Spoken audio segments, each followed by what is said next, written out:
I think the most important takeaway is that digital infrastructure is real estate. It just happens to be associated with use cases that are new and that are evolving, just like the economy is evolving. And digital infrastructure, just like traditional real estate, should be analyzed in the same way.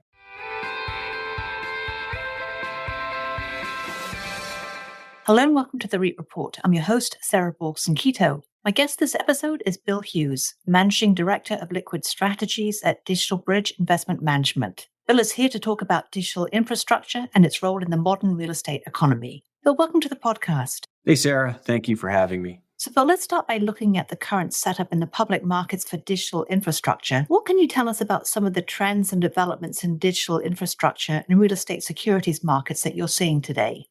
So, digital infrastructure, or the types of real estate businesses that get characterized as digital infrastructure, currently compose something like 40% of the publicly traded real estate market by value. And that's something that was not true a decade and a half ago. And it reflects the tremendous growth of these businesses, but it also reflects the way the broader economy is evolving and becoming more digital, for lack of a better word. In the public markets right now, these businesses, whether we're talking about towers or data centers or the logistics businesses affiliated with e-commerce growth, or more niche digital infrastructure asset classes like billboards, which are in the middle of digitizing and are an interesting story and unto themselves, or fiber networks, which are being built out throughout the US in areas that are not served or underserved or underconnected. But all of that growth is really driven by very long-term trends and long-term shifts in the way our economy is developing. In the short term, there are a lot of cyclical headwinds that have impacted the securities markets for real estate. And there have been a lot of headlines associated with corners of the real estate market that don't actually drive a lot of share in the public securities market, but drive a lot of sort of mind share, I would say, for investors. And so a lot of the headlines over the last year or so have been around office buildings in major cities in the US and the degree to which they are in a really challenged position because of their capitalization, because of lower occupancy, because of challenges with rents. But away from that, the corners of the market that we're particularly focused on have been growing, and the growth is really driven by these sort of longer term, not cyclical demand drivers. So it's probably helpful to look a little bit deeper at digital infrastructure and how it fits into the real estate landscape overall. What are some key things that our listeners should know about? I think the most important takeaway is that digital infrastructure is real estate. It just happens to be associated with use cases that are new and that are evolving, just like the economy is evolving. And digital infrastructure, just like traditional real estate, should be analyzed in the same way, right? We're looking at what are the supply and demand dynamics, what are the unit level economics, what is the capital intensity of the asset over time, what are the lease structures, who are the credit counterparties, what's their credit quality like? All of those sort of traditional tools in analyzing real estate businesses apply to analyzing digital infrastructure businesses. And I think that the key differences are what's driving the growth. And digital infrastructure businesses are typically associated with growth in cloud computing, growth in demand from artificial intelligence applications, growth in demand for mobile connectivity, growth in demand for e-commerce and e-commerce fulfillment of retail. So I think it's the drivers that are a bit different than the traditional real estate market, but in some ways they're the same, because real estate is the real assets that facilitate where business gets done, where people congregate for social activities, where people live. Digital infrastructure is just a different way to satisfy that. And some simple examples might be helpful. A decade ago, for you and I to have this collaboration, we would have sat together in an office building. And now we're connected virtually over a fiber network and ultimately meeting in the middle in a data center. And so that's a different way of us conducting a meeting. It's a flight not taken by me. It's a flight not taken by you. It's a cab ride not taken and so forth. So it's driving a lot of efficiencies, and it's just a way for it's different assets satisfying sort of a similar business case. If you think about how people socialize, social media is a way for people to congregate online, again, over fiber networks and in a data center, as opposed to meeting up at the mall or a movie theater. And those long-term trends have played out in demand for those underlying types of assets. And Bill, can you describe how DigitalBridge is positioned in the sector today?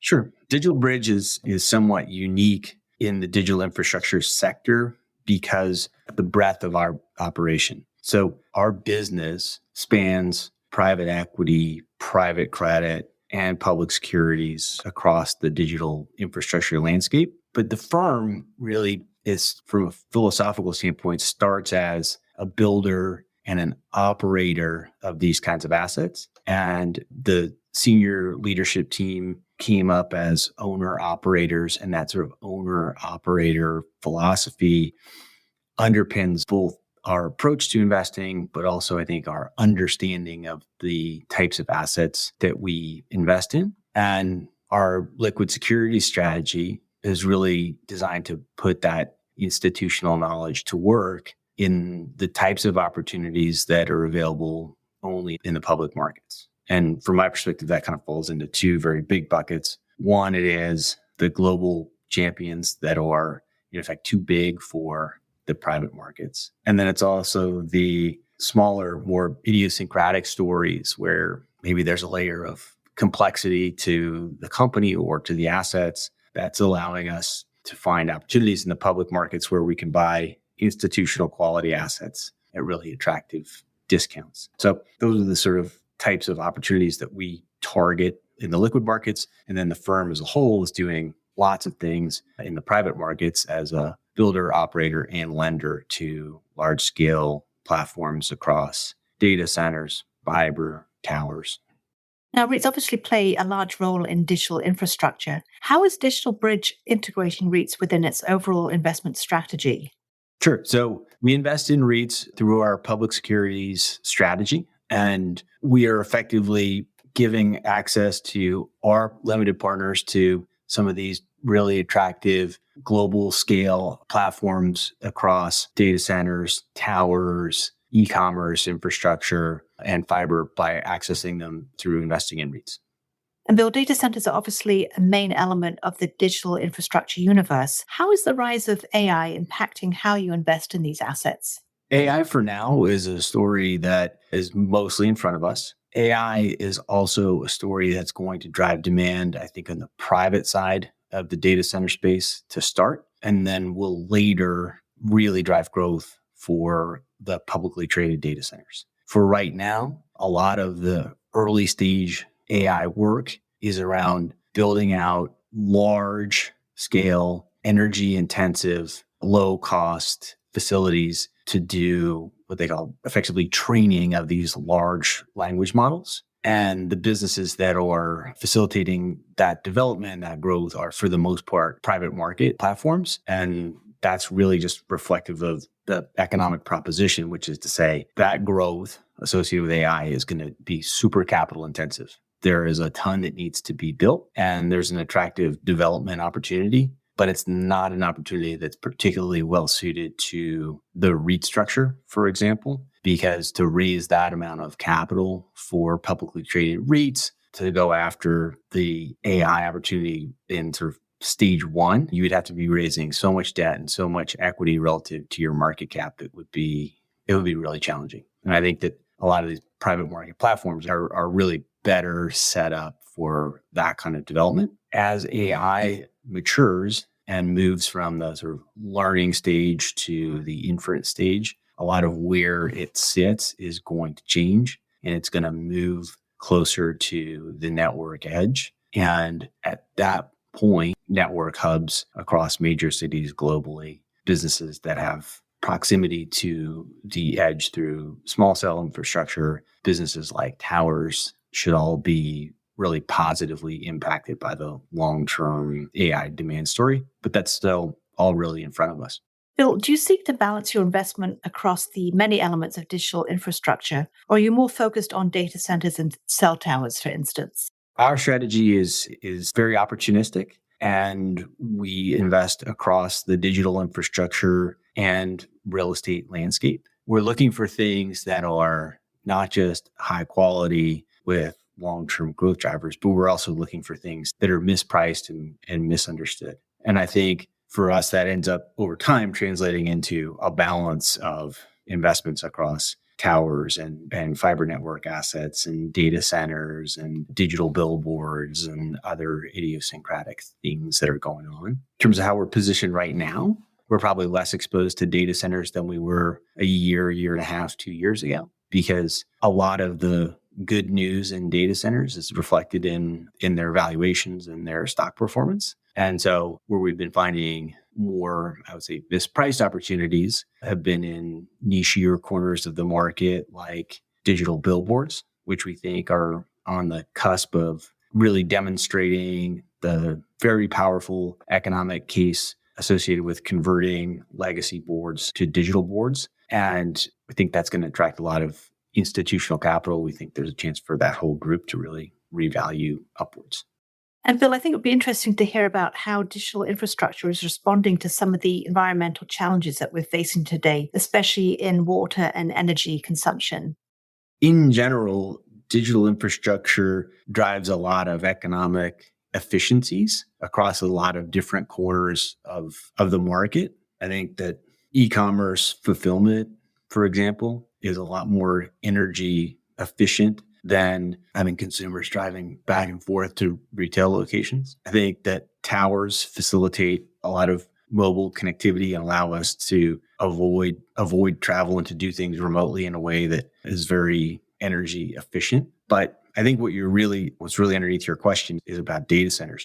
Data centers are very much a story about energy consumption, but I think it's a more complicated story than what gets painted in the popular media. So yes, data centers use a tremendous amount of energy, but the data centers themselves are a very efficient way to turn energy into computation and into data storage. And if those same activities were conducted on premises by the companies that are ultimately owning and operating these servers, it would be far less efficient. By moving the IT stack into a co-location facility, you're first of all getting the efficiencies of having much higher utilization of all the servers in the building. You're also putting everything into one location, which allows for the owner and operator of that facility to invest in the technology required to do that efficiently. So data centers are very much on the cutting edge of funding renewable development, of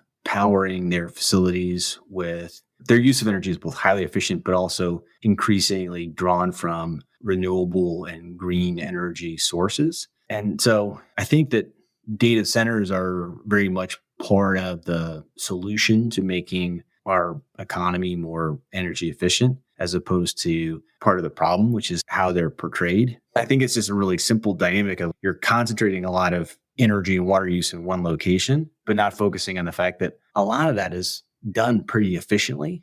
And it's a more efficient version of generating the output than if you'd done it in a more diffuse manner. It's just easier to measure and point at. But there's also a lot of other stuff that I think mitigates the case against data centers from an energy use perspective that is super hard to measure. Data centers, for example, are facilitating this kind of remote connectivity that you and I are engaging in right now. What's the impact of the flight that we didn't take, the car ride that we didn't take? That's hard to say. And even if you were to compare it, say, well, what about the fact that it's creating less demand for office buildings, right? Office buildings themselves are really carbon unfriendly and energy inefficient. And so I think that it's very easy to measure the amount of energy and water used by a data center. And it's just very difficult to measure the amount of energy and other things not used because things were done in a data center. So I think it's complicated. I think that the industry is very focused on operating in an efficient and renewables-focused, renewables-friendly way. And so my sense is that there's more good than bad in having more economic activity run through data centers, but it's a very, very difficult story to tell, and it's a very difficult thing to measure. And Bill, do you have any final thoughts on some of the interesting trends or developments that you're watching this year? I think now's an interesting time to be thinking about real estate and digital infrastructure in the public markets, because over the last couple of years in the sort of post-COVID environment, there's been a ton of disruption across our sector in terms of supply and demand dynamics that were really dislocated by COVID and shutting the economy down and then turning it back on. And at the same time, you've had a pretty stiff headwind from rising rates and a pretty steady drumbeat of negative headlines about commercial real estate. But what they're really talking about is a pretty small subset of office properties in big cities in the US. And the net impact of that is there's been a lot of, I think, aversion to the sector by generalist investors. And as a result, we have seen valuations across lots of the businesses that we invest in come way down at a time when the long-term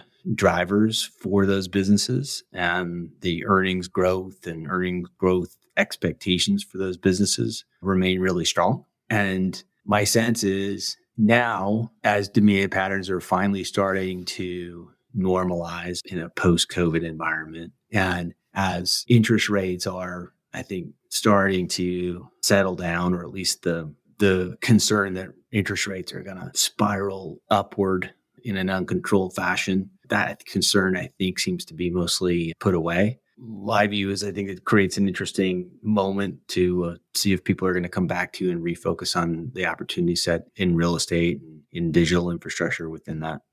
Bill, thanks so much for your time. Thanks, Sarah. And to our listeners, if you enjoyed this episode, please leave a review or subscribe on your favorite podcast platform.